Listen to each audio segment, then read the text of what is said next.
A new poll out this morning gives us insight into one of the most watched U.S. Senate races. The Emerson College WOOD TV poll shows the race for the open seat in Michigan is tight. It will almost certainly impact the balance of power in Washington, so there's a lot of interest in the outcome. Political reporter Rick Albin has the story. It will be a race that attracts national attention, perhaps even more than another open seat here 2 years ago. Emerson asked 491 likely Democratic primary voters who they favored more than 6 months before that party's primary.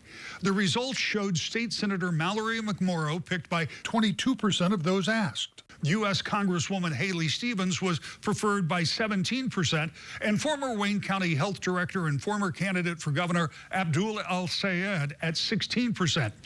This section of the poll has a margin of error of plus or minus 4.4%. Undecided gets the biggest number, but at this point in this race with this field, that's not surprising.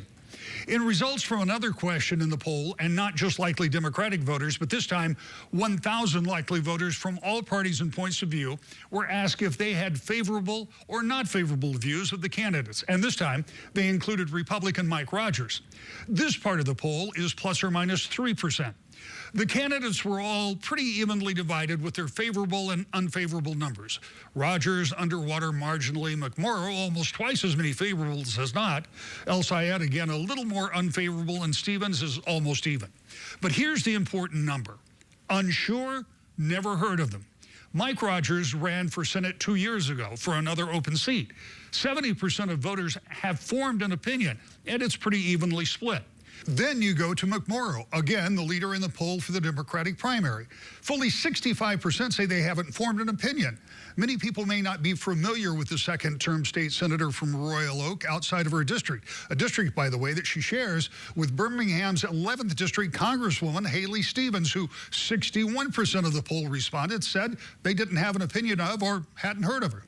Abdul El-Sayed has slightly more recognition, perhaps from his statewide run for governor 4 years ago, but still, 55% have not heard of him or have no opinion.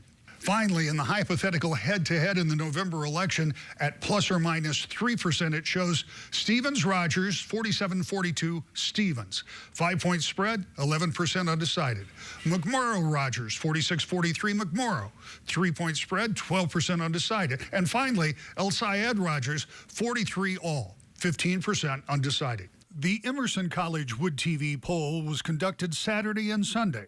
Like all polls, it reflects a snapshot of a moment in time. And as our pollsters track these races and others, we may start to get a clearer picture of what will be one of the biggest election cycles in Michigan history.